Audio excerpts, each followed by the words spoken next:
عندك الخلع، عندك القلق، عندك نوبات الهلع بزاف، تبع معنا الفيديو.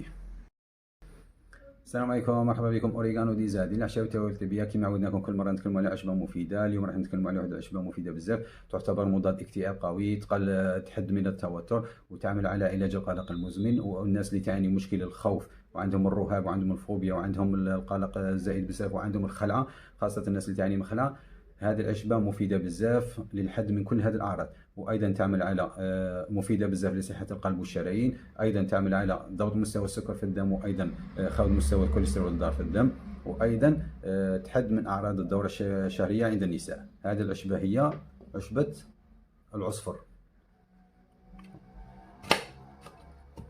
الغالب كي يشوفها يحسبها كيما الزعفران، تجي بهذا الشكل. هذه عشبة يقولوا لها العصفر. هذه مفيدة بزاف الناس اللي تعاني من الاكتئاب. وطريقة الاستعمال سهلة، تغلي الماء، دير كمية فيها قليلة وتشربها مرتين في اليوم. متوفر التوصيل إلى جميع الولايات. مرحبا بكم.